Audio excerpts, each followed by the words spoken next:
ایک دن حضرت داؤد طائی رحمۃ اللہ آپ کی خدمت میں حاضر ہوئے اور عرض کیا، اے ابن رسول، مجھے کوئی نصیحت فرمائیں، میرا دل سیاہ ہو گیا ہے۔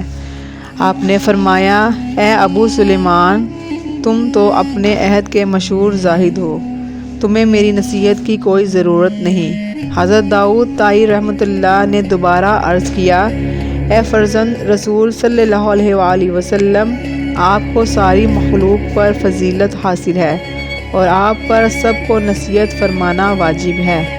حضرت امام جعفر صادق رضی اللہ عنہ نے فرمایا، اے ابو سلیمان، میں اس لیے خوف زدہ ہوں کہ کل قیامت کے دن میرے جد کریم صلی اللہ علیہ وآلہ وسلم کہیں مجھ سے باز پرست نہ کریں کہ کیوں میری اتباع کا حق ادا نہیں کیا، اور یہ میرا معاملہ نہ نسب صحیح سے متعلق ہے اور نہ نسبت قوی سے، بلکہ یہ معاملہ خدا کی پیروی کرنے سے متعلق ہے۔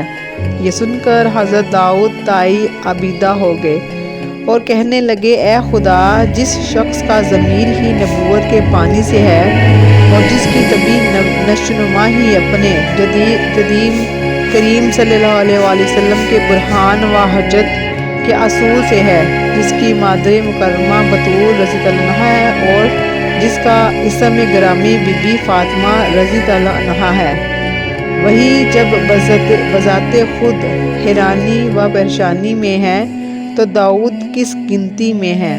وہ سب اپنے زہد و تقویٰ میں مغرور ہو سکتا ہے۔ ایک دن حضرت امام جعفر صادق رضی اللہ عنہ اپنے خادموں کے ساتھ تشریف فرما تھے۔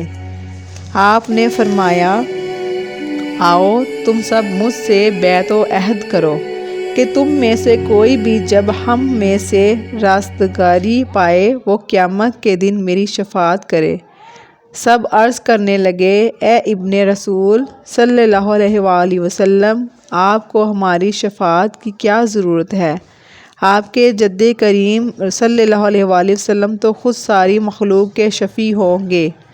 آپ نے فرمایا، میں اپنے افعال سے شرمندہ ہوں، بروز قیامت اپنے جد کریم صلی اللہ علیہ وآلہ وسلم کے روبرو کھڑے ہونے کی طاقت نہیں رکھتا۔